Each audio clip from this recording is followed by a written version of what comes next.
Ben Weston on Days of Our Lives has been trying to make a fresh start in Salem, but some newer fans might find themselves wondering who this hunky guy is and why so many people seem to dislike him so much.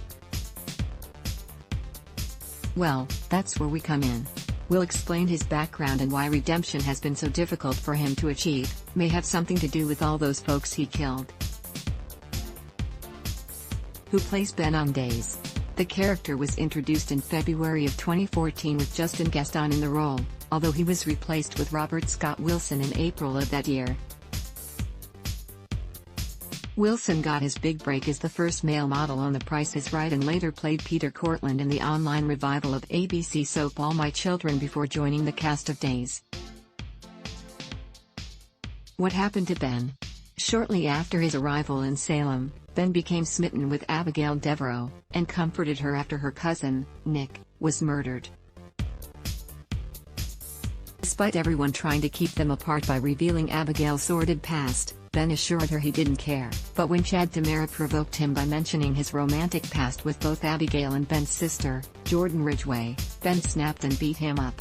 Ben got very possessive of Abigail. HowardWise/JPSstudios.com. Although Abigail convinced Chad to drop the assault charges, that wasn't the end of Ben's legal troubles because the FBI wanted him for his past connection to a gambling ring in Florida.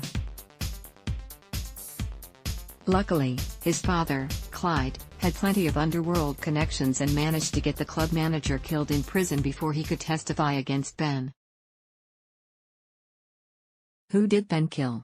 Although Ben resumed his romance with Abigail, he grew obsessively jealous and learned that she'd slept with Chad. But convinced that she had chosen him in the end, Ben proposed to his love and was thrilled to learn she was pregnant. Chad became a suspect in the murders of Serena Mason and Paige Larson, but the truth was that the necktie killer was actually Ben.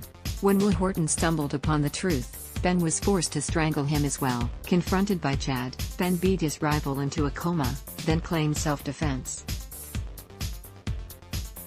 To protect Abigail from Chad, Ben took her to a secluded cabin where she went into labor. After a midwife helped deliver the baby boy, Ben killed her and buried her in the woods. Chad arrived to rescue Abigail, so Ben tied them both to the bed and set it on fire before taking off with the baby. Ben tried to burn Abigail and Chad alive.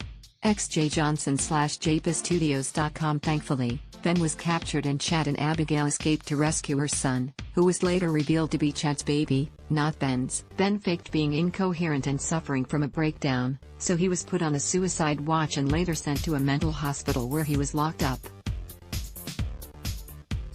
Later, Abigail began to see hallucinations of Ben and was even more shocked when the real one showed up, having escaped the facility where he was imprisoned. Abigail seduced Ben until she could stab him with some scissors and tie him to a bed to set him on fire. Chad showed up in time to save the villain's life, but he was badly burned. Ben was convicted of his crimes and sent away. How did Ben get out? In September of 2017, Ben escaped the mental hospital and crashed Chad and Abigail's double wedding with Sonny and Paul to stun everybody with the news that Will is really alive.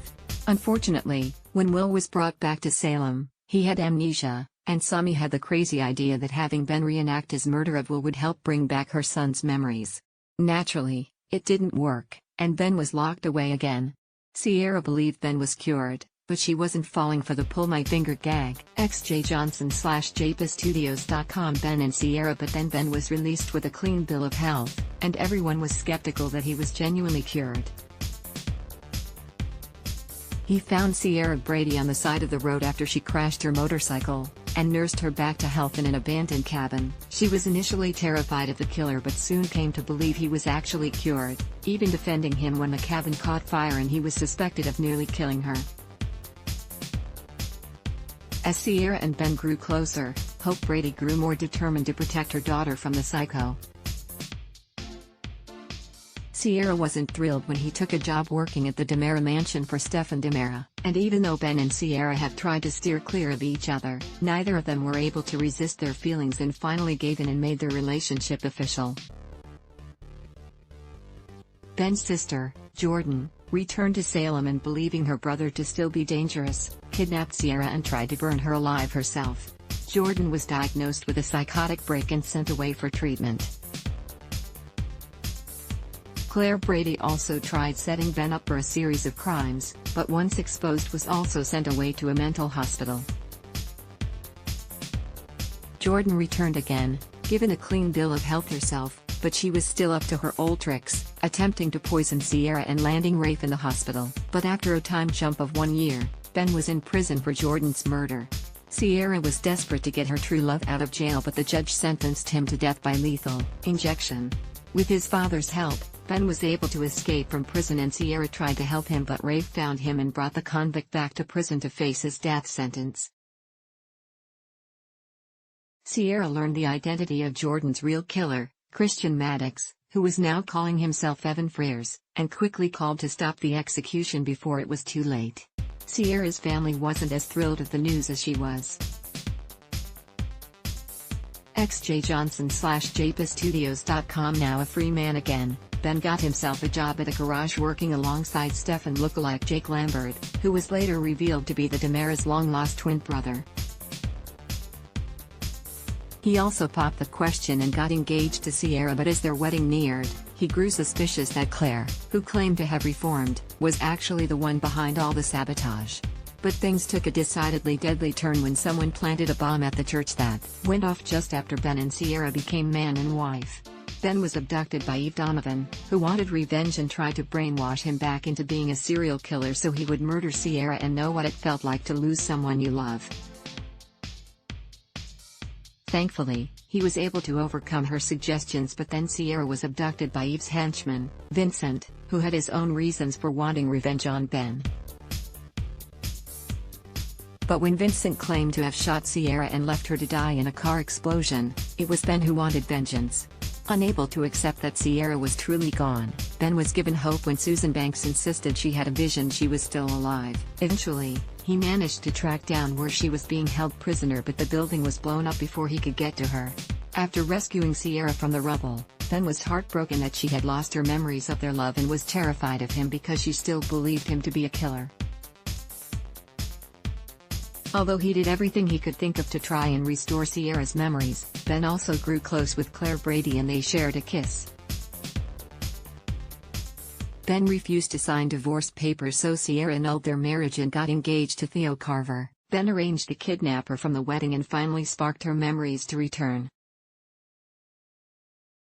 A gust of wind felt like a bad omen as Ben and Sierra tried to make a baby. XJJohnson/JPaStudios.com. Although thrilled to be reunited with Sierra, Ben was less excited when she wanted to have a baby, fearing he could pass his mental illness onto their child. Eventually, he took Marlena Evans' advice and got Sierra pregnant, not realizing that the shrink was possessed by the devil and had evil plans for their baby. Stay tuned to see how his story continues.